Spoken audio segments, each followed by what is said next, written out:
Mirëmbrëma, jemi në ditën e tretë ku Izraeli së bashku me Shtetet e Bashkuara të Amerikës ose Shtetet e Bashkuara të Amerikës së bashku me Izraelin kanë filluar një sulm kundër Iranit. Shkaku, sipas Shtetet e Bashkuara, është armatimi bërthamor i Iranit, pasurimi i uraniumit për të shkuar drejt një bombe bërthamore dhe njëkohësisht programet për zhvillimin e raketave me rrezet i gjatë veprimi. Irani nuk është një shtet i kollajt. Është një shtet me 90 milion banor, një ndër vendet më të pasura me hidrokarbure, por kjo është më pak e rëndësishme. Ajo që është më e rëndësishme përveç arsyes së parë, është arsyeja e tretë që Irani është një pikë nevralgjike dhe kryesuesi i botës shite, i asaj pjese të Islamit që Iranin e ka si lider të saj. Kujtoj këtu edhe Bektashit tanë, që janë pjesë e kësaj shizme të Islamit. Është pra një vend kompleks, është një vend me një të kaluar perandorake 2500 vjeçare, i vetëdijshëm për të shkuarën e tij. Është një vend ku ka shumë pakisa, azer, kurd, ku një shpërbërje e Iranit do kalonte në një kaos i cili vështirë se mund të përmbledhej vetëm brenda kufive të tij. Por është edhe problemi i projektimit të krizës më larg në Europë. Unë kujtoj këtu që jemi një vend që kemi ndërprerë marrëdhënie diplomatike me Iranin dhe njëkohësisht kemi edhe një pakisë. Janë mujahedinët, ish komunistët e dikurshëm, të cilët e pritën me dy gishta lart Ayatollah Khomeinin kur zbarkoi në Teheran, por që më vonë u përndoqën, u varën, u persekutuan, u pushkatuan, pastaj u përdorën nga Saddami kundër teokracisë iraniane, për të ardhur në ditët e sotme që i kemi në Malzë. Për të diskutuar rreth gjithë këtyre, por edhe për aleancat që tashmë nuk janë generaliste, kam këtu ambasadorin Roland Bimo. Ambasador, mirëmbrëma, se erdhe. Mirëmbrëma, përshëndetje, faleminderit për ftesën, respekte për shikuesit tuaj shumë kërkues. Ambasador, gjithmonë kënaqësi jo vetëm me imi, apo edhe shikuesve tanë të kualifikuar që kanë kënaqësinë t'ju ndjekin juve. Atëhere, unë paka shumë në hyrje i përmenda gjithë ato çka dua të prek me juve, por njëkohësisht dua të prek edhe raportet që krijon kjo, sepse Irani është një shtet i cili ka marrëdhënie bilaterale me aleat të fuqishëm të Amerikës, por edhe me kundërshtar potencial të Amerikës, si Rusia dhe Kina. E fillojmë nga lufta. E prisnin këtë luftë? Irani, siç edhe thatë edhe juve në hyrje, është vërtet një problem njerëzor shumë kompleks. Personalisht, po, e prishe, ka bile qoftë se nuk e egzagjeroj, kam përshtypjen edhe kur kemi biseduar bashkë në emisione të tjera, kam thënë që e parashikoja që të fillonte që në nëntor kjo luftë, ndonse shkaqet e luftës edhe sot që ka filluar shumë e vështirë të gjesh përse ka filluar kjo luftë, për sa kohë edhe vetë Shtetet e Bashkuara të Amerikës edhe 2-3 ditë mbas luftës nuk kanë ende në gjendje të thonë përse kanë hyrë në këtë luftë. Sepse është një problem i madh. Absolutisht, sepse objektiv. Po sepse nuk ka objektiv, duhet mos pasur objektiv, nuk ka strategji dalje. Dhe mbi të gjitha nuk ka një mbështetje nga populli amerikan, ajo që thoshte presidenti Clinton, dje më duket, që kushtetuta amerikane është ndërtuar në mënyrë të tillë që një person e ka të pamundur që ti imponojë vullnetin e tij 330-340 milion amerikanëve të tjerë. Dhe praktikisht sot Shtetet e Bashkuara të Amerikës e gjejnë veten në një pozicion ku një person i vetëm me emrin që ka presidenti i Shtetit të Bashkuara të Amerikës imponon një luftë pa u konsultuar me Kongresin dhe pa i shpjeguar popullit amerikan shkaqe reale të besueshme, sepse, sikur se është vënë duke edhe nga shumë ekspert të studimit marrëdhënieve ndërkombëtare, tashmë është kthyer në një pattern, në një formë, në një mënyrë të vepruari, që nga një anë Shtetet e Bashkuara të Amerikës angazhohen në bisedime dhe pastaj mund në mes të bisedimeve, kur bisedimet sapo po japin rezultat, papritmas fillon agresionin. Domethënë, kredibiliteti, besueshmëria tek Shtetet e Bashkuara të Amerikës, pavarësisht kësaj fuckës perëndimore që janë 8 deri në 10% të popullsisë së botës, që besojnë në çdo gjë që ju thotë ajo që quhet mainstream media, shtypi ndërkombëtar. Domethënë dikush e beson, po atmosfera është e ngopur me këtë lloj informacioni, ndërkohë që në pjesën më të madhe të botës nuk i beson njëri këtyre gjërave që shprehen nga media ndërkombëtare. Pikërisht për faktin që në momentin kur Ministri i Jashtëm i Omanit del nga salla e bisedimeve dhe jep konferenca shtypi që më në fund Irani ra dakord me kërkesat e amerikanëve, mbas 12 orësh fillon lufta. Do të thotë që shkaqet e zyrtare me të cilat Shtetet e Bashkuara të Amerikës janë angazhuar në këtë luftë, pra që është programi bërthamor i Iranit, dhe kjo ka qenë si thua shkaku kryesor i sipas presidentit, për të realizuar traktatin e mosparapjes së armëve bërthamore, pra në funksion të një objektivi ndërkombëtar për mosparapjen e armëve bërthamore. Dhe në këtë pikë kam përshtypjen nuk ka njeri në botë që mos jetë dakord me Shtetet e Bashkuara të Amerikës, sikurse edhe rusët dhe kinezët, që janë pjesa goxha e rëndësishme e këtij ekuacioni gjeopolitik. Por problemi është që a ishte Irani vërtet në programin e ndërtimit të një arme bërthamore? Dhe ajo që është jashtëzakonisht shumë interesante është që personi i cili ka frenuar Iranin për të mos ndërtuar armë bërthamore mbetet i vrarë nga raketat izraelite, Khamenei. Ai ka nxjerr 2 ligje fetare, 2 fatva. Sipas të cilave arma bërthamore është haram dhe është e pa ligjshme sipas Islamit të prodhohet, të disponohet dhe të përdoret. Pra pikërisht ky person që ishte kundra ky vritet, që do të thotë ata që janë në Iran në favor të prodhimit të armëve bërthamore marrin një mesazh inkurajues indirekt që vetëm po të kenë armë bërthamore si Kim Jong-ili në Kore nuk i ngacmon njeri.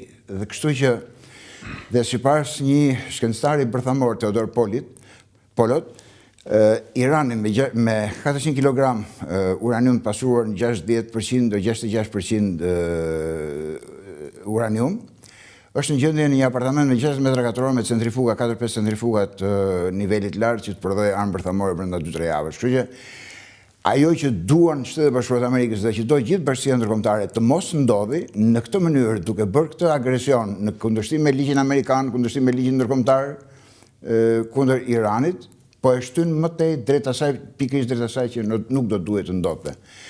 Kjo është enigma e madhe. Përse ndodh kjo luftë kur parashtrohen gjithë dhe pyetja që shtrojnë shumë amerikanë është përse ndodh kjo luftë? Nga çfarë do të duhet këto fakte nuk i dija në fakt që di që Irani është pjesë e konventës për mosparhapjen e armëve bërthamore, por nuk e dija që vetë Khamenei pas ka qenë njeriu që ka frenuar me fatva prodhimin e armëve bërthamore. Të gjitha informacionet nga 4 anët që vijnë nga Irani, ai ka qenë figura, pra nëse ka pasur një debat në Iran të prodhojmë apo jo armë bërthamore dhe pjesa e Gardës Revolucionare Islamike, skifterët, që janë kundërshtarët, ata që janë iniciatorët e thirrjeve vdekje Amerikës, vdekje Izraelit, ata janë gjithmonë në anën që të prodhohet sa më shpejt arma bërthamore, se vetëm kështu do na lënë rehat, të themi kundërshtarët armiqtë e Iranit, do na lënë rehat vetëm po të kemi neve armë bërthamore, duke patur parasysh shembullin e Koreas Veriut, që një shtet goxha 20 milion i varfër, po dhe në kundërshtim me gjithë vlerat perëndimore, le themi, të demokracisë apo të atij presionit, të asaj shtypje që ushtron mbi popullin e vet, e kanë lënë rehat në punën e vet se ka armë bërthamore. Pra ky lloj konkluzioni që nxjerrin të gjithë shtetet sot në botë në mënyrë të veçantë mbas këtij sulmi ndaj Iranit, unë besoj që kjo është gjëja absolutisht më negative që del nga këto sulme amerikane dhe izraelite ndaj Iranit, që inkurajohen ato forca që do donin të kishin një armë bërthamore që shërbente si forcë friksuese që vendi i tyre të mos sulmohen nga tjerët. Nga ana tjetër, si thash pak më parë, nuk ka një objektiv të saktë, sepse Shtetet e Bashkuara të Amerikës tonë programin bërthamor, pastaj raketat, pastaj satelitet e tyre proxy në rajon, pastaj ndryshim regjimi, dhe këtij ndryshim regjimi izraelitët shojnë edhe coptimin e Iranit, domethënë jo fort direkt, po indirekt, dhe kjo është kontradikta kryesore pastaj që thret në skenë Turqinë nga ana tjetër, sepse një coptim i Iranit dhe krijimi i një shteti kurd në Iran, patjetër që do të ishte një sinjal alarmi për Turqinë, e cila nga ana tjetër është goxha e presuar edhe nga avancimi i forcave ruse në drejtim të Odesës. Pra, Turqia është elementi determinant i gjithë kësaj skeme që mund të fillojë lufta e tretë botërore, e cila ndërkohë mund thuhet se ka filluar, se Pakistan, Afganistan, Iran, Ukrainë, raketat iraniane thuhet që janë interceptuar në drejtim të aeroporteve të Kipros. Pra, Ka shumë indikatorë që thonë se janë shumë pjesë të botës të cilat janë të ndezura nga flaka sot, por Turqia është ai elementi që mund t'i lidhë të gjithë të copza lufte në një të tërë për ta kthyer në luftë botërore. Ti kthehemi aty ku e nisëm. Turqinë do ta vazhdojmë. Për kush janë arsyet pse ka filluar kjo luftë? Dhe po të dëgjosh disa ekspertë thonë që një nga arsyet është që presidenti i Shtetit Bashkuar të Amerikës ka approval rate, atë aprovimin nga populli më të ultin në historinë e Shtetit Bashkuar të Amerikës në arkun kohor të një viti qeverisje. Të gjithë treguesit e migracionit, ekonomisë, inflacionit kanë nga 10 deri në 30% minus në krahasim me një vit më përpara. Pra, imazhi brenda vendit është jashtëzakonisht negativ dhe një tërheqje vëmendje nga problemet e brendshme përmes një lufte të jashtme është një gjë normale në Shtetet Bashkuara të Amerikës dhe në përgjithësi në politikën botërore. Në parë filmin Wake the Dog që në kohën e më pashme, pra bëj një diçka tjetër që të tërheqësh vëmendjen. Dhe në krye të gjithave mendohet që mund të qëndrojë dosja Epstein, e cila ka 6 milion dokumenta, nga cilat 3 deri në 4 milion janë publikuar dhe janë ja 2 apo 3 milion të tjera, të cilat besohet që mund të kenë dokumenta jashtëzakonisht komprometuese për zotin president të Shtetit Bashkuar të Amerikës. Pra, për të tërhequr vëmendjen nga gjithë këto ndodhira, atëherë është parimi që flood the zone, pra kërkoj një objekt të ndritshëm diku, le të krijojmë një temë bisede për diçka tjetër dhe të rriqet vëmendja nga ato probleme. Gjithë çështja qëndron sa do jetë në gjendje presidenti të krijojë një narrativ me bazën e tij MAGA, e cila për momentin duket jashtëzakonisht e përçarë, sepse MAGA do të thotë Amerika e para dhe jo Izraeli i pari. Dhe përçarja në elektoratin amerikan praktikisht sot është midis atyre që mendojnë se është presidenti po ndjek një politikë që është Izraeli i pari dhe jo Amerika e para. Dhe në të gjithë histori presidenti do t'i duhet që të rishpiki vetveten për t'i mbushur mendjen bazës së tij politike për drejtësinë e politikës që ai po ndjek dhe kjo është nga ana tjetër dhe pika e vetme e Iranit në këtë përballje ushtarake, sepse nuk mund të mendohet që Irani me atë fuqi ushtarake që ka të bëjë ballë fuqisë ushtarake të Shtetit Bashkuar të Amerikës. E vetmja gjë që mund të bëj është ta bëj këtë përplasje ushtarake sa më të kushtueshme ekonomikisht, përmes bllokimit të ngushticës, përmes, po themi, disa. Megjithatë thuhet që Amerika i ka depozitat plot për momentin është prodhuesi më i madh në botë i hidrokarburave. Domethënë e ka llogaritur pikën që mos ketë një rritje karburanti në Amerikë. Problemi nuk janë Shtetet Bashkuara të Amerikës, problemi është ekonomia botërore. Nëse bllokohet ngushtica, bllokohet Kina, Japonia, Korea e Jugut dhe Europa nga karburet që vijnë nga gjiri persik, do të thotë që shkon gjithë ekonomia botërore në recesion, padyshim shkon dhe ekonomia amerikane. Pra, sot tregjet e naftës janë gdhirë me nga $73 barela që ishte të premten, sot janë gdhirë me gati 80, sa the 9.40 diçka. Dhe Putin po bën fest tani. Dhe, eksakt, dhe ajo që mund të ndodhi brenda një jave, 2, është që konsumatori amerikan, kur shkoj ke pompa benzinës nga $3 për gallon që ka paguar dje, mund të paguaj 6 mbas një jave.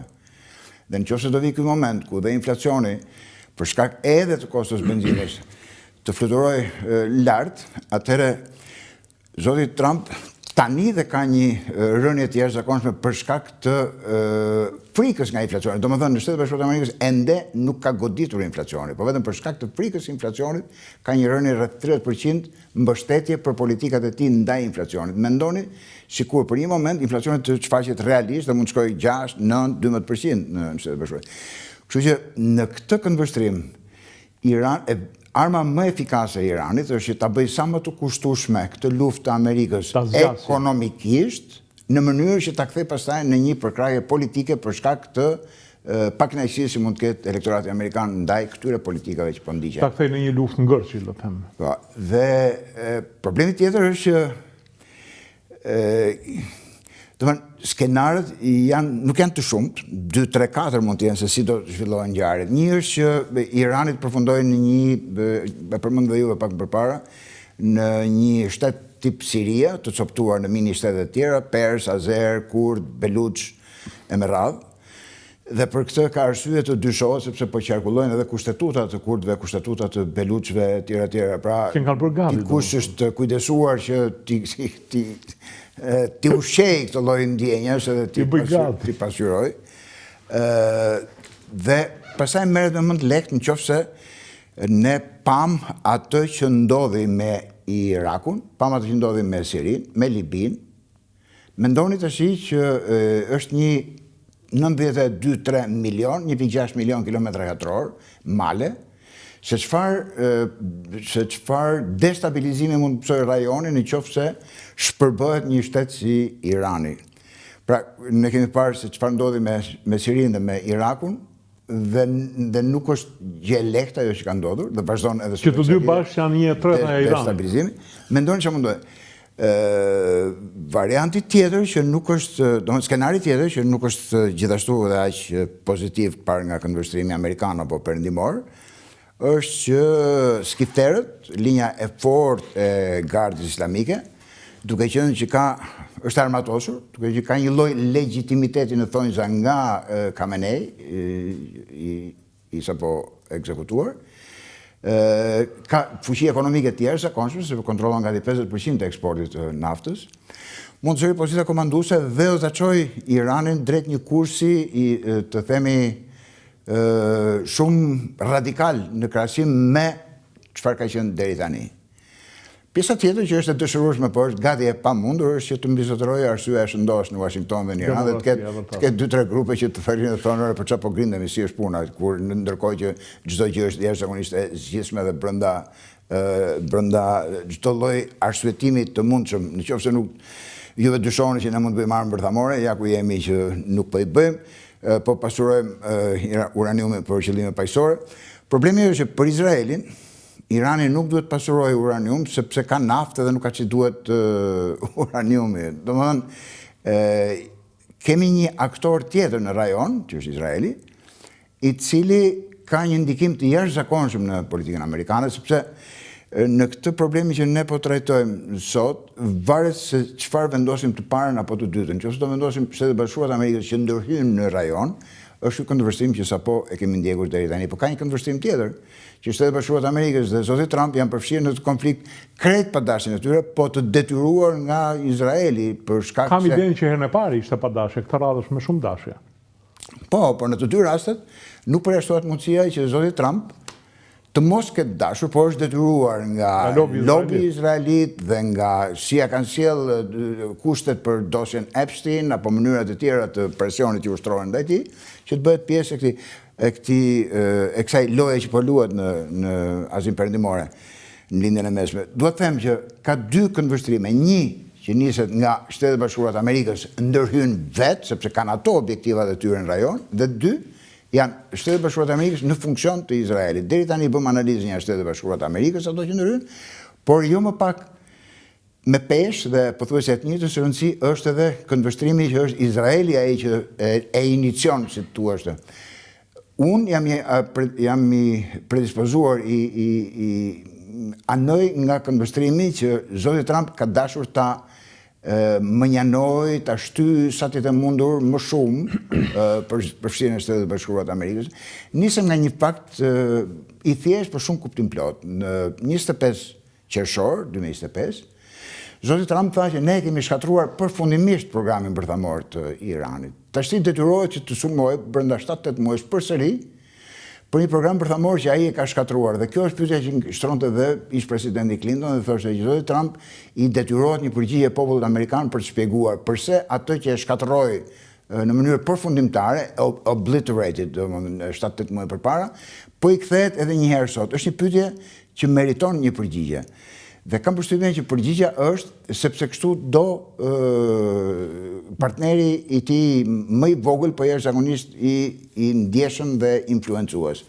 Në fund të ditës, mund të thuhet që ne kemi të bëjmë me dy njerëz jashtëzakonisht të pushtetshëm në krye të një arsenali të tmerrshëm ushtarak, siç është kryeministri i Izraelit dhe presidenti i Shtetit Bashkuar të Amerikës, të cilët janë me probleme të jashtëzakonshme, njëri për me ligjin, tjetri politike, morale dhe etike brenda shtetit vet.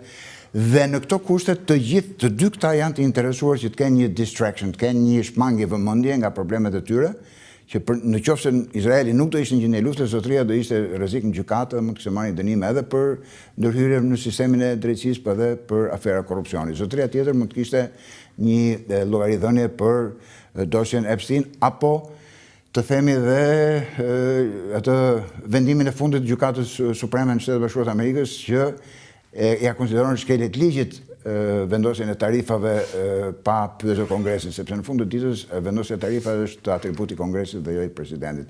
Kështu që kemi të bëjmë me dy udhëheqës, drejtues të shteteve jashtëzakonisht potent nga ana ushtarake, por me probleme personale të shumta, të cilëve ju shërben një tërheqje vëmendje nga problemet e tyre. Një destabilizim i Azisë së vogël, padyshim që do krijonte një kaos jo vetëm në rajon, por edhe në botë. Ambasador, përmendet Turqinë. Në fakt jo rrallë përmendet që objektivi i ardhshëm i Izraelit do të Turqia. Dhe madje për këtë që ka lidhur edhe një aleancë izraelito-greke për bashkëpunim, ende jo për marrëveshje reciproke, ndihmë reciproke. Si e shikoni çështjen e Turqisë, mbase po dalim pak jashtë teme, po e shikoni të mundshme sepse së pari është antar i NATO-s, së dyti është një fuqi e madhe ushtarake, së treti është një vend me të kaluar perandorake, unitar dhe me një ekonomi e cila nuk ka të krahasuar me atë iraniane për sa i përket diversifikimit të saj, dhe nuk ka për të qenë e lehtë, sepse ka edhe një ndikim shumë të madh në botën muslimane. Deri tani kam përshtypjen që Turqia, pavarësisht konsideravave që mund kenë njerëzit në përgjithësi, shtypi shoqëria civile për personazhin e Erdoganit si president, si diktator, ka shkelur drejtat e njeriut, autoritar, diktator e me radhë. Mund ketë shumë të vërteta brenda saj. Por nga ecuria e Turqisë dhe stabiliteti relativ në atë rajon të botës tmerrsisht të trazuar, si në mënyrë të veçantë gjatë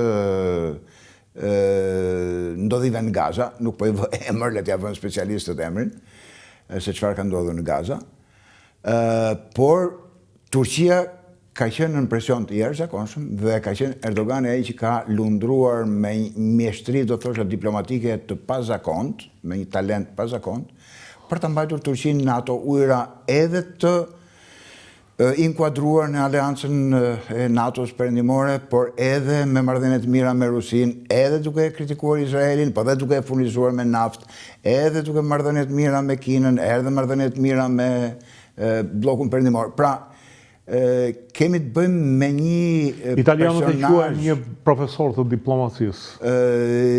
Të më thënë, nuk e di më duket ka rënë në bisedën përpara, Turqia ishte ajo që goditi një avion rus që kishte shkelur për 17 sekonda hapësirën ajrore të Turqisë, pra të NATO-s, kur Balltikët bënin zhurma të mëdha që po i shkelin hapësirën ajrore, bile edhe britanikët, por nuk guxonin të ndërmerrin një hap të tillë. Turqia ishte ajo që ndërmori, shkeli sustën dhe rrezoi avionin. Ndërkohë, presidenti rus ishte ai që ishte i pari që telefonoi Erdoganin 2016 në kohën e grushtit të shtetit, që u interesua për shëndetin e presidentit Erdogan. Pra, do të thotë që kemi një personazh i cili i krijon vetes një aureol diplomatike konstruktive rreth vetes dhe që mban pozitën e Turqisë në ato kuota që është. Sfidat sa vinë bëhen më të rënda, më të vështira për të përballuar, sepse kriza e Iranit, goditja e Iranit, padyshim që Turqinë e vënë një pozitë jashtëzakonisht vështirë, sidomos kur shtrohet problemi i coptimit të Iranit në shtete tjera dhe perspektiva e një entiteti kurd, çka do të ishte jashtëzakonisht e dëshirueshme nga ata që do duan të destabilizojnë Turqinë, sikurse është ish kryeministri i Izraelit, Naftali Bennett, i cili në një fundraising në këto mbledhjet në Shtetet Bashkuara të Amerikës tha që armiku i radhës është Turqia, domethënë mbasi kemi mbaruar punë me Iranin, do kemi punë me Turqinë. Pra, këto nuk janë thashë theme, Turqia si armiku i radhës i Izraelit, janë të dala nga vetë autoritetet izraelite, ndonë se jo nga ekzekutivi i radhës, por nga njerëz me influencë dhe me pushtet. Çfarë intereson Izraelit një pare punës është pak e vështirë tash përbërsh se hiqet 10% që janë kurd, tjetra janë popullsi unitare. Dhe çfarë intereson Izraelit, dakord, një fuqi e madhe nuk i intereson, po Turqia s'ka qenë asnjëherë armiqësore me Izraelin. Përkundrazi, aviacioni izraelit zhvillonte stërvitje në hapësirën turke. Kam përshtypjen që Izraelit intereson të jetë në luftë me dikë, pavarësisht se kush është ai që bën luftë. Është qartë. Është qartë. Bëjmë luftë për luftë, domethënë, po padyshim, po të kemi parasysh edhe retorikën që ka dalë nga goja e Erdoganit, presidentit turk gjatë kohës genocidit në Gaza, nuk ka qenë shumë e favorshme për Izraelin. Po ishin vetëm fjalë. Ndërkohë 27 anije turke shkarkoheshin çdo ditë në Haifa. Gjithsesi ka qenë një retorik që ka dëmtuar reputacionin e Izraelit. E kuptoj. Por duke marrë parasysh që Turqia është një vend kyç për sa i përket interesave të Shtetet Bashkuara, është domethënë nuk e di, po të isha një president amerikan dhe të vija në balancë për interesat e Amerikës, Turqinë dhe Izraelin. Në Turqi ka bazën e Incirlikut, ku ka armë bërthamore, ka një të kaluar të përbashkët shumë të madhe, një industri ushtarake që kooperojnë me njëra tjetrën, që nga prodhimi i avionëve, i tankeve, etj. Do më duke shumë e çuditshme që Amerika të hynte në luftë me Turqinë. Kishte për të qenë një, ky është opinioni im, nuk e di, juve e njihni më mirë. Jo, absolutisht nuk bëhet fjalë që Amerika të hyjë në luftë me Turqinë, por bëhet fjalë për atë që NATO nuk është më ai institucion, ai grumbullim idesh dhe forcash që ka qenë deri para se të vinte zoti Trump në fuqi, që mund të mbajë bashkë një unitet perëndimor së bashku. Kështu që është një organizëm shumë më i lirë, si thua, dhe jo aq i shtrënguar se çka qenë më përpara. Kështu që në këtë këndvështrim nuk është se do i lidhte NATO Turqinë me Shtetet Bashkuara të Amerikës, se do ishin interesat amerikane direkte në rajon. Është kërkon pak shtjellim se ku dallojnë interesat e Shtetet Bashkuara të Amerikës nga ato të NATO-s në raportet me Turqinë, po kam përshtypjen që kjo është ajo që mund të themi për momentin. Asnjëherë nuk do të mungoj përkrahja e Shtetet Bashkuara të Amerikës për Turqinë, për aq sa janë dhe influencat e tjera që vinë nga Izraeli, që vinë nga shtetet tjera, që ndikojnë në vendimarrjen e Shtetet Bashkuara të Amerikës. Okej, ambasador, ndërkohë Rusia dhe Kina kanë mbajtur një qëndrim shumë të vakët. Është ky vetëm fillimi, ka diçka tjetër mbrapa? Ka diçka tjetër në hije?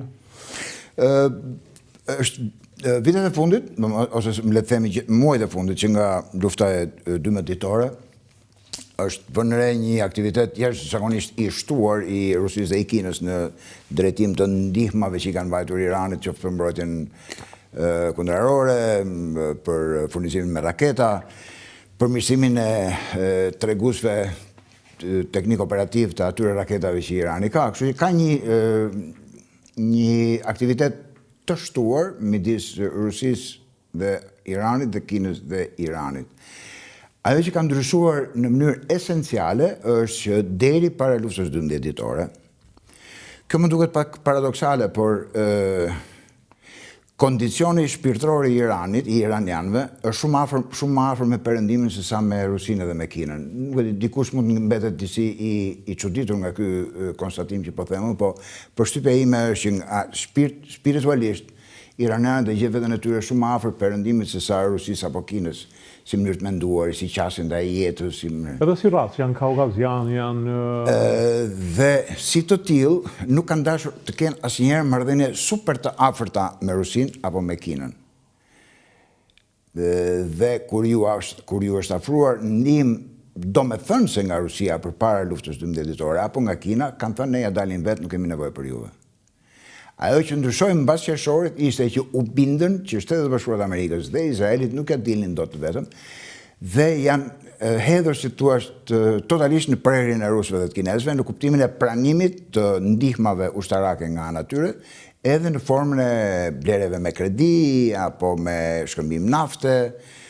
Dhe bëhet fjalë që ndërkohë të kenë marrë armatime të një cilësie shumë të lartë, bëhet fjalë për shembull për një raketë SM-302 që është kundër anijeve, që e kanë dhënë kinezët. Bëhet fjalë që edhe Abraham Lincoln është larguar nga gjë. Ajo është një histori që duhet thënë në kryet herë që kur bëjmë fjalë për luftë, sapo fillon lufta, viktima e parë është e vërteta.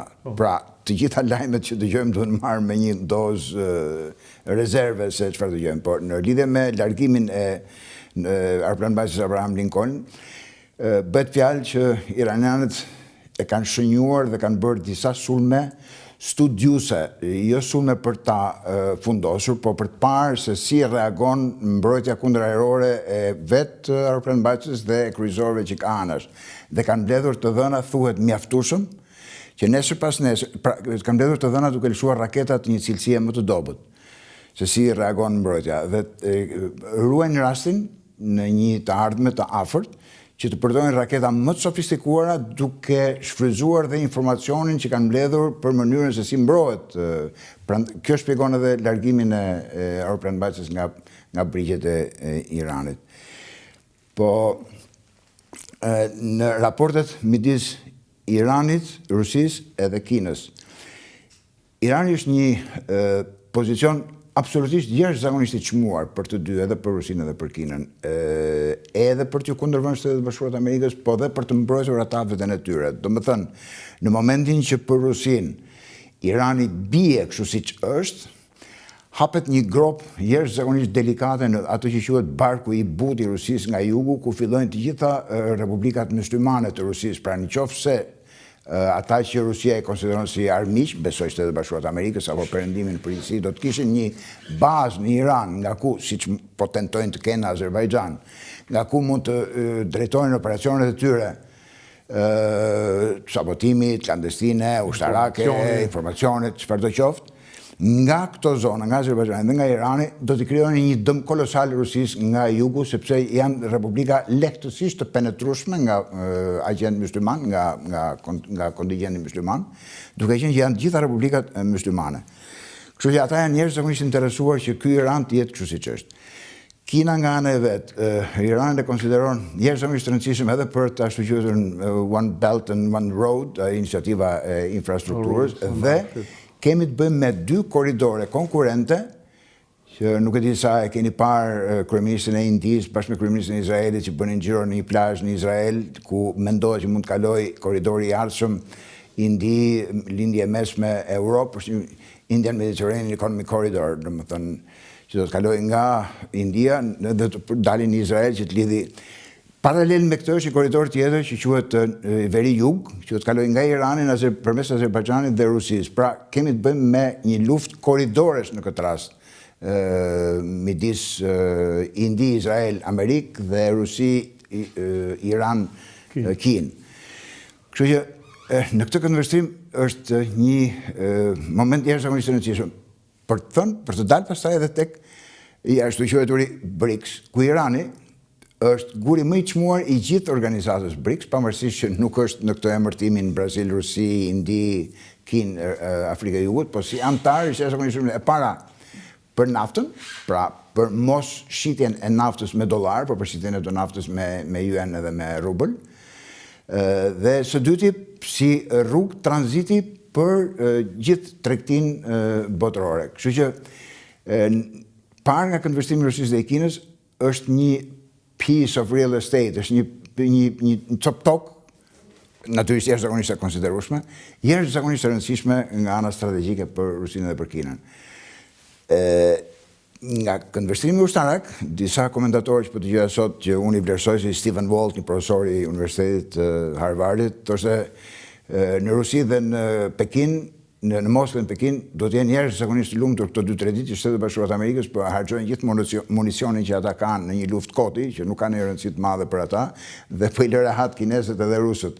Për të mos thënë pastaj që një kapital kolosal nga ana marrëdhënieve me publikun, që nuk guxon më njëri të mbaj përgjegjës rusët për atë që bëjnë në Ukrainë, për sa kohë amerikanët bëjnë të njëjtën gjë në Iran. Nga ana tjetër dhe kinezët është shtuar në mënyrë të ndjeshme numri i shteteve në botë që kanë një shikim më të favorshëm për Kinën sa për Shtetet e Bashkuara të Amerikës. Pra me këto që po bëjnë Shtetet e Bashkuara të Amerikës këto muajt e fundit apo vitin e fundit, kanë humbur atë popularitet dhe atë besueshmëri dhe atë kredibilitet. Atë soft power, pra pavarësisht se si është e vërteta, se në gjithë të botë kemi të bëjmë me të vërtetën dhe të vërtetën e perceptuar. Pra e vërteta është që nuk është se kinezët janë më të mirë apo më të këqinj apo rusët më të mirë apo të këqinj.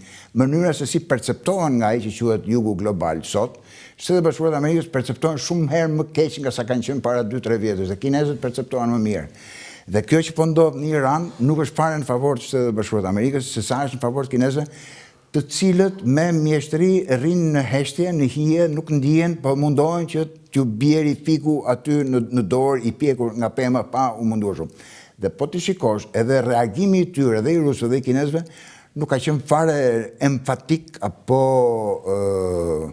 me klithma dhe me thirrje. Thjesht kanë vënë dukje është në kundërshtim me ligjin ndërkombëtar, nuk i shërben çështjes edhe paqes, i bëjmë thirrje palëve të tregojnë vetëpërmbajtje, të mos e acarojnë më tej situatën.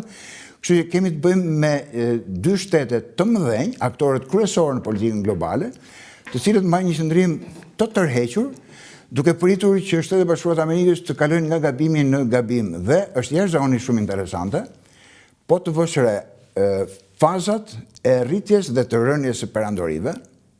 Janë 4-5 faza shumë interesante. 1 është supremacia ushtarake, 2 është zhvlerësimi i monedhës, 3 është inflacioni, 4 është marrja e borxhit për të shlyer borxhin, 5 është deindustrializimi, pra largimi i bazës industriale dhe polarizimi i shoqërisë dhe kalbëzimi moral i shoqërisë, dhe 6 fillon rënja, 7 është kolapsi. Nga të gjithë të treguesit, Shtetet e Bashkuara të Amerikës janë fazën 6 terminale, pakthim.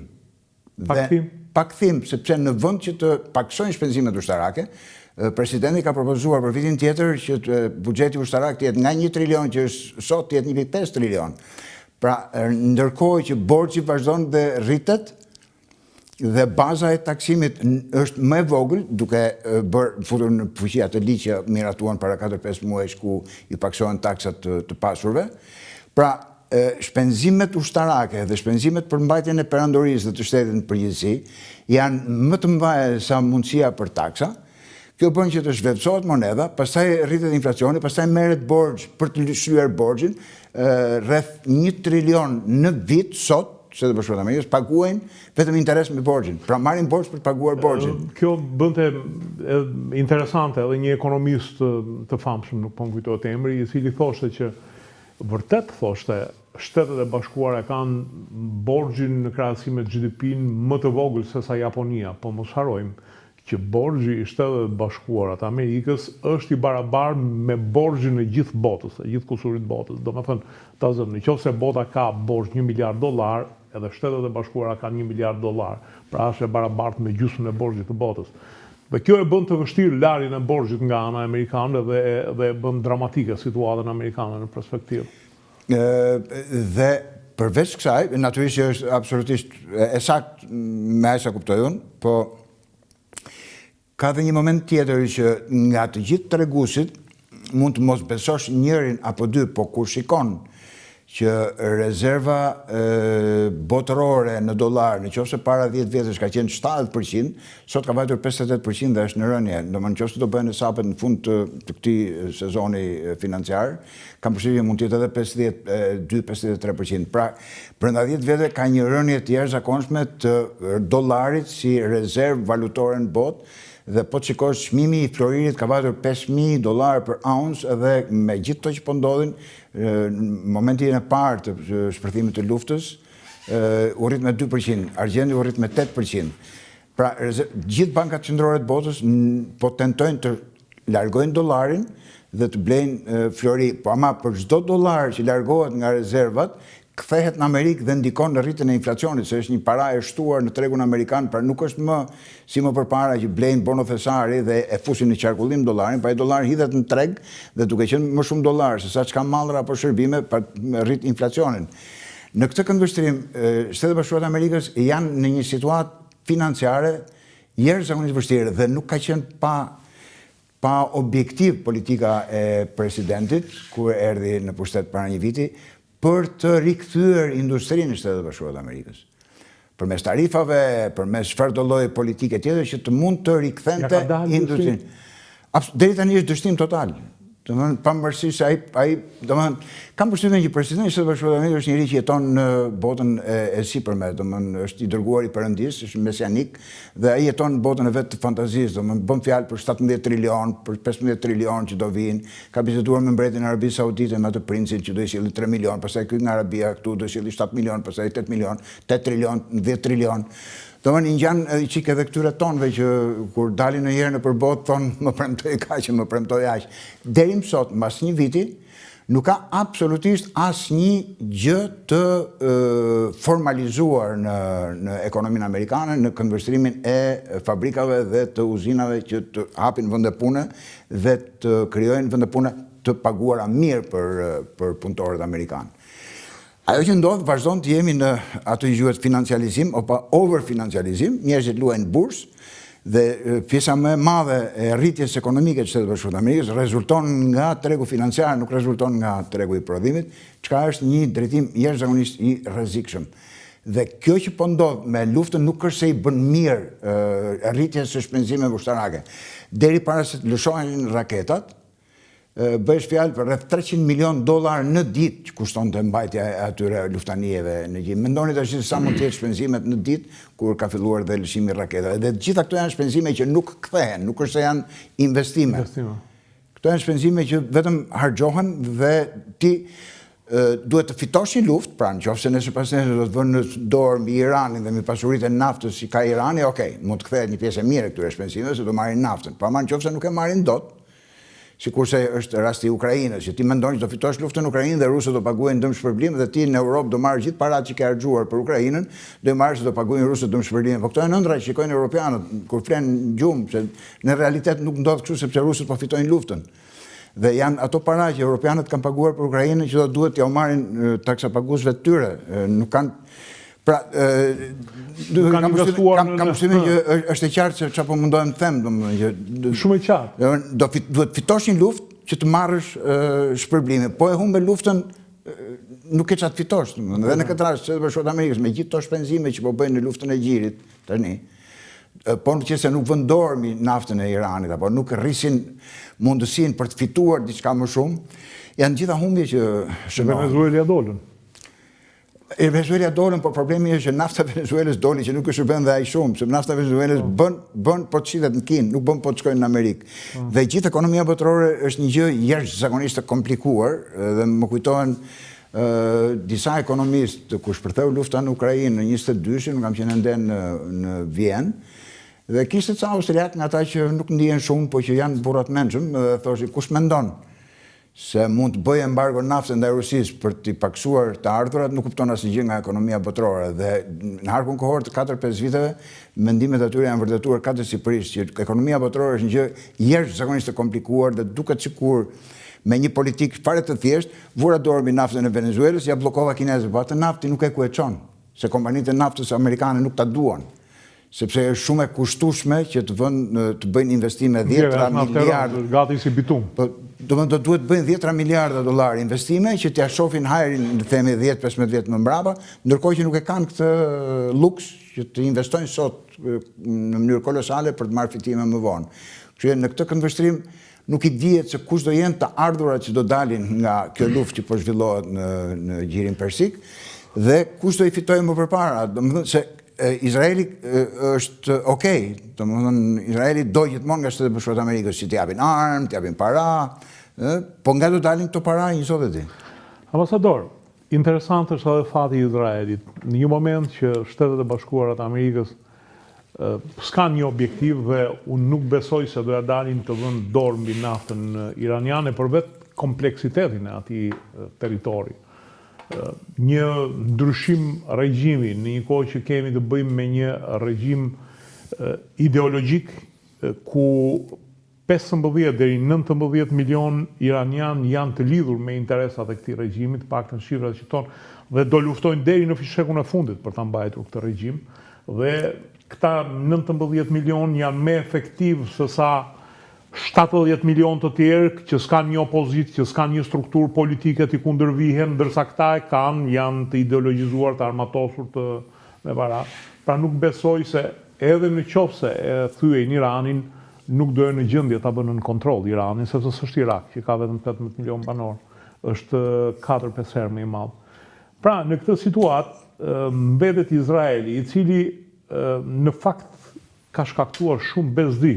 Unë shikoj një rritje të antisemitizmit në rrjetet sociale gjithkund, por edhe në atë humorin e botës perëndimore, e cila derivoni ishte një përkrahje e patundur e Izraelit. Fati i Izraelit mbetet shumë i çuditshëm pas kësaj lufte, më duket sikur ka hedhur fatin e tij në rulet. Kam përshtypjen që kjo gjë që sapo përmendët është një dredhi shumë perfide që të ngatërosh atë që bën Izraeli me antisemitizmin. Domethënë, antisemitizmi është një gjë krejt tjetër dhe nuk ka të bëjë fare me këtë që bën Izraeli. Në qoftë se prestigji i Izraelit në Shtetet Bashkuara të Amerikës, që është problemi kryesor, se çfarë mendojmë neve këtu në Shqipëri nuk luan asnjë rol, pa ajo që mendojnë amerikanët, ajo luan rol. Dhe në qoftë se sot shumica e amerikanëve ndjejnë më shumë simpati për Palestinën se sa për Izraelin, dhe rinia amerikane është në pozita akoma dhe më pro-palestineze se sa pro-Izraelit, ku në qoftë se para 10-15 vjetësh të qenit jo pro-Izrael në Shtetet Bashkuara të Amerikës ishte katastrofike për karrierën politike të kujt do. Si që tregoi Zoran Mamdani në New York, ku ka një popullsi dukshëm të shtuar ebre në New York, dhe megjithatë ai arriti të fitonte gati 40% të votës së ebreve të New Yorkut, thjesht edhe vetëm sepse arriti të ishte në gjendje të thoshte që unë nuk jam antisemit, unë jam kundër kësaj që bën Izraeli sot në Gaza, apo mënyrës që ka krijuar një shtet apartheidi, ku gjysma e qytetarëve të Izraelit nuk kanë të njëjtat drejta me gjysmën e qytetarëve të tjerë. Pra, të ngatëruarit e antisemitizmit me kundërshtimin ndaj politikat të Izraelit, kam përshtypjen që është një ide perfide e gjithë tyre që zotërojnë mjetet e komunikimit në social media, dhe këta që janë në pushtet sot në Izrael, në bashkëpunim me lobin në Shtetet Bashkuara të Amerikës, vendosjen e kontrollit mbi mediat sociale e kanë pikërisht edhe për këtë qëllim, për të devijuar në mënyrë shumë të sofistikuar perfide opinionin publik. E vërteta është që kanë humbur jashtëzakonisht shumë. Pra, ajo që ka ndodhur në 2-3 vitet e fundit është që kanë humbur përkrahjen në, të themi, masën e amerikanëve, në votuesit e arshëm të Shtetet Bashkuara të Amerikës, sepse kjo ndihet shumë në të rinjt. Po kjo ka bërë që kanë shtuar shumë përpjekjet në establishmentin politik, pra kanë shtuar përpjekjet në media dhe në kongres, edhe në aktivizimin e atyre që kanë shumë para, miliarderëve amerikanë, që janë pjesë e lobit, për të paguar për kongresin edhe për dhomën e përfaqësuesve dhe për senatin si dhe për shtypin. Por në zgjedhjet e ardhshme, edhe në nëntorin që vjen, në zgjedhjet afatmesme, edhe në zgjedhjet e 2028-s, ekziston një opinion që përkrahja për Izraelin nga Shtetet Bashkuara të Amerikës nuk është më e garantuar të jetë ajo që ka qenë deri më sot, pra një përkrahje pa kushte që e ka bërë Izraelin të mos jetë më një aleat i Shtetet Bashkuara të Amerikës, po jetë një liability, që thonë, një lloj peshe, një lloj barre, një lloj përgjegjësie që Shtetet Bashkuara të Amerikës mbajnë në kurriz, duke përkrahur pa rezerva atë politikë që vjen nga Izraeli, që jo gjithmonë është në përputhje me interesat e Shtetet Bashkuara të Amerikës. Mund të kenë një përputhje të madhe, por ama jo gjithmonë. Shtetet Bashkuara të Amerikës janë një superfuqi botërore që kanë përgjegjësi edhe për Shqipërinë, edhe për Izraelin, dhe për paqen këtu dhe për paqen atje. Ndërsa Izraeli është një fuqi rajonale, e cila ka interesa vetëm në një rajon të botës. Dhe kjo mos përputhje, në qoftë se deri sot ka qenë e mbyllur, le të themi, nga influenca jo proporcionale e lobit, sa vjen edhe bëhet më e vështirë për të mbuluar, sepse një pjesë e mirë opinionit amerikan nuk është më i këtij mendimi. Kjo duket në figura si Tucker Carlson, Megyn Kelly, Joe Rogan e tjerë që si thuaç që nga vrasja apo vdekja e Charlie Kirkut kanë demonstruar një çarje të madhe në atë bazën politike të presidentit të Shtetit Bashkuar të Amerikës dhe esenca e gjithë kontradiktës është ne jemi Amerika e para apo jemi Izraeli i pari. Gjithë kjo përbën një kontradikt madhe, të cilën zoti president do duhet që ta trajtoj dhe sa më shumë afron zgjedhjet e nëntorit, aq më shumë do t'i duhet që të merret me këtë problem. Dhe kam frikë që kjo luftë e konsumon Trumpin, sepse pa vendosur, siç thoshte Zhukovi, fatin e vendos çizme me ushtarit në tokë, vote on the ground, siç e kanë amerikanët tashmë. Pra nëse nuk futet në luftime tokësore, është shumë vështirë që të bjerë teokracia ose le të themi pushteti aktual në Iran.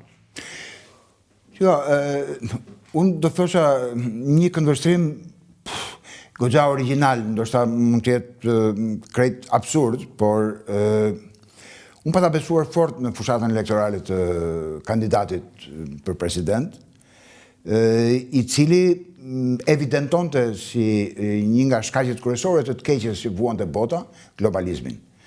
Dhe ishte në favor të interesave nacionale të gjithë shteteve dhe forcimit të elementit nacional, sovranist, gati një kthim në një lloj merkantilizmi ekonomik apo neomerkantilizmi, dhe në atë formë që ishte shtrirë ekonomia përpara një viti, 2 vjetësh, le të themi, ku polarizimi në të ardhura po kapte majat, ku 1% e shoqërisë amerikane, thjesht për ilustrim, zotëron 99% të pasurisë së Shtetit Bashkuar të Amerikës, apo ne jemi dëshmitarë edhe në Shqipëri. Në këto 10-15 vjet e fundit ka një polarizim të tejskajshëm të shoqërisë. Domethënë, ne që s'kemi, s'po kemi, ata që kanë, po kanë gjithmonë më shumë.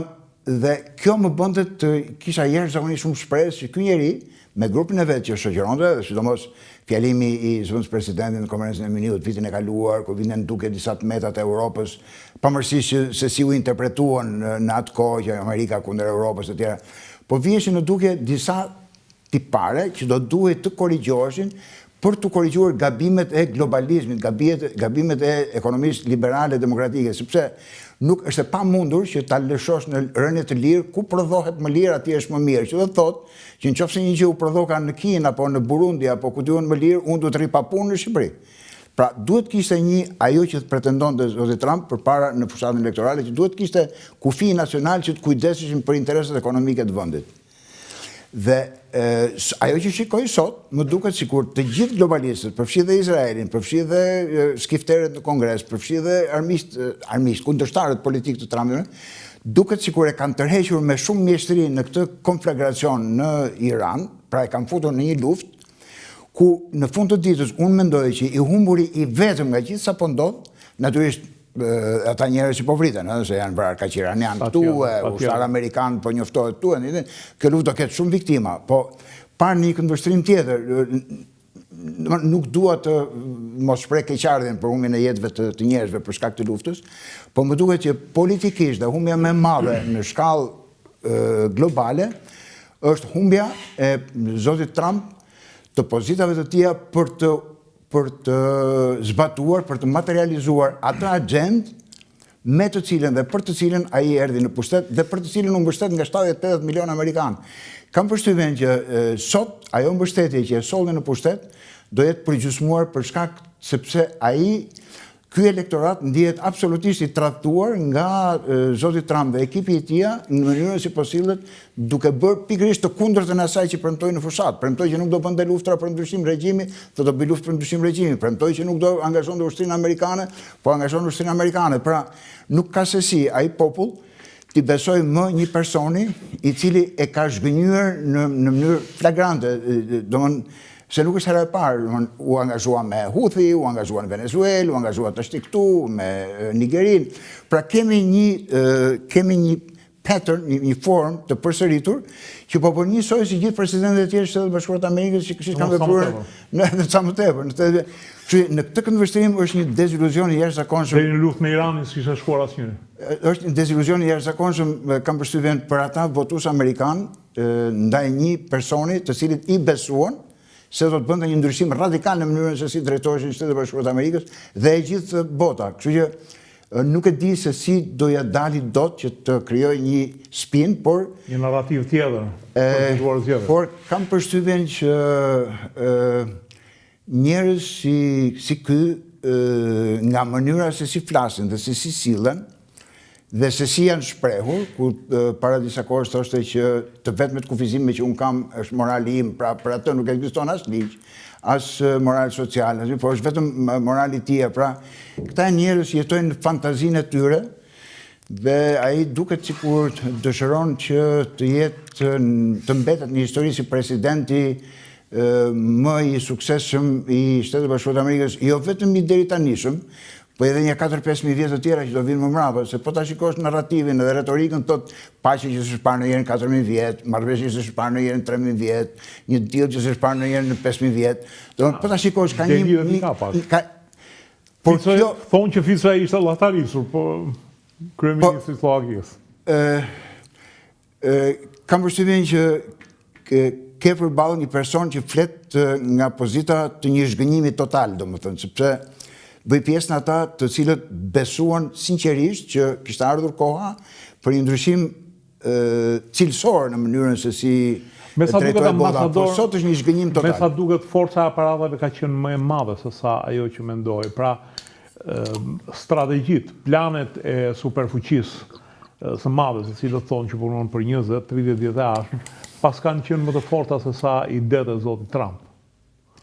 Mundet të jetë edhe ajo, mundet të jetë edhe një gjë tjetër që janë hapat taktik të cilët i duhen për të kapërcyer situata të caktuara dhe pastaj të dalë përsëri në atë trasen e tija për të cilën është nisur që të zbatojë një program.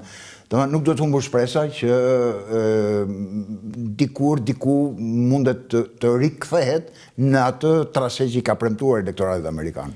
Ambasador, lufta me Iranin duket si një ndër luftrat e fundit që Amerika do bëj për interesat të tjerëve. Ndërkohë, Kina në krahun tjetër është objektiv i arshëm, vendi që do t'i konsumojë energji të mëdha.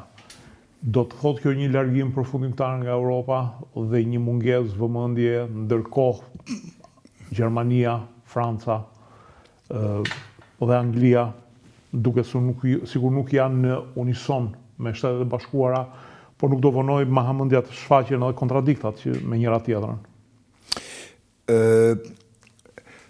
Unë do doja që shumë kush ti kushtonte pak vëmendje vizitave në Kinë të Macron, Starmer, Merz, që do të thotë se cili për hesab vetë, më thënë, nuk ishte Ursula von der Leyen që shkoi dhe bëri muhabete biseda me kinezët.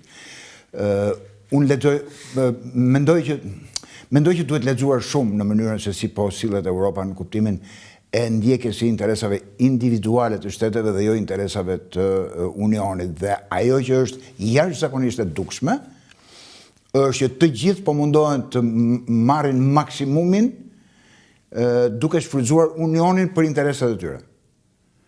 Pra nuk është se po shfrytëzojnë Unionin për interesat e Unionit, po shfrytëzojnë Unionin për interesat e tyre. Bullgarët po, grekët po, gjermanët po, francezët po, pra nuk kemi më një kontribut jo dhe aq në kuptimin financiar, sepse ato rregullat financiare janë të caktuara dhe gjithë kontribuojnë për atë buxhetin e përgjithshëm, po nga ana vizuale, shpirtërore dhe ai mesazhi që i jepet është më shumë që secili për vete se sa në favor të Unionit. Natyrisht ndikon edhe zoti Orban me ato politikat e tija, por në përgjithësi kemi të bëjmë një frym në Europë e cila nuk është parë më siç ka qenë të themi 15, 20, 30 vjet përpara, ku kishte një solidaritet evropian. Sot të gjithë vendet anëtare mundohen që të marrin maksimumin nga anëtarësia në BE dhe të shkarkojnë maksimumin e pakënaqësive edhe të popullsisë tyre, edhe të tyre të personale, liderat evropian.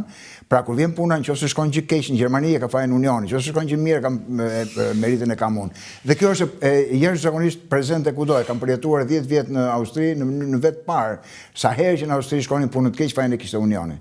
Sa herë që kishte një sukses, ishte merit e atyre që udhiqin. Dhe kjo ndodhte edhe me Francën, edhe me Italinë.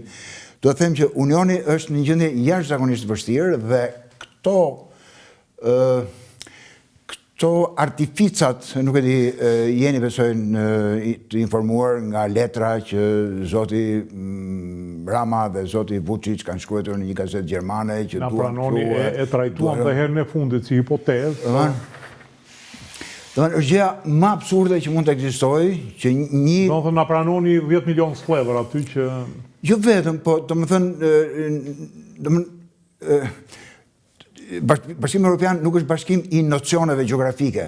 Nuk është nëse ti nuk ke një identitet kombëtar, ti je një nocion gjeografik, nuk je më shtet.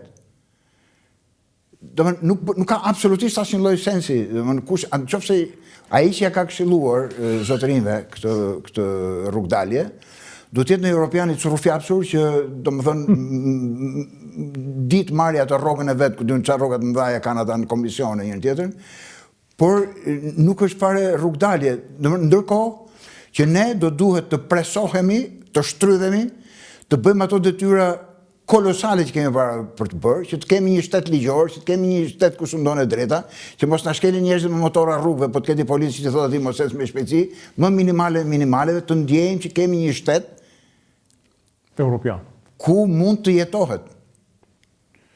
Dhe kjo nuk do të thotë që duke mos pasur në shtet, bëhemi antar në Bashkimin Evropian. Përkundër, duhet të jemi shtet jashtëzakonisht I fortë, duke forcuar kufit, duke forcuar identitetin kombëtar, duke forcuar gjithçka është e jona, që të mund të bëhemi antar në Bashkimin Evropian. Nuk e di, mbase jam I çik konfuz në këtë që po mundon të them, shumë koncis. Po jam goxha sepse edhe herën e fundit që folëm tha pikërisht, nëse shkohet me identitet kombëtar dhe shkohet me detyra apo dhe me të drejta në atë. Ti nuk mund të jesh vetëm subjekt I vendimeve të këtij bashkimi, po duhet të jesh dhe pjesëmarrës në vendimmarrje dhe ishte plotësisht e drejtë. Nuk është vetëm frika që këta nuk na pranojnë se s'duan të zgjerohen, pa hajde të hyjmë me brek në përkëmbë. Shikon, nëse liderat tanë e mendojnë Bashkimin Evropian njësoj si një qytetar I zakonshëm shqiptar që inshallah po futemi që të marrim në lek më shumë nga Bashkimi Evropian, është fundi I botës. Nëse ne nuk mendojmë që po shkojmë Bashkimin Evropian apo po vjen Bashkimi Evropian më saktë në Shqipëri, që të jemi qytetar evropian, të jetojmë, të punojmë, të mendojmë si qytetar evropian. Me një shtet juridik me drejtat barabarta. Kjo është më kryesore. Nuk të shtyp djali oligarku dhe del për jashtë, ndërsa kjo është kryesore. Kjo është kryesore, që të ketë një shtet ligjor ku njerëzit ndjejnë që ka drejtësi. Kanë menduar fare kështu, kanë mendojnë që të hyjnë aty për zgjatur mandatet të tyre. Kjo është e gjitha. Ambasador, edhe një pyetje të fundit. Si e gjykoni pjesëmarrjen në bordin e paqes të zotit Rama? E shikoni si një rreshtim me Shtetet e Bashkuara të tjera?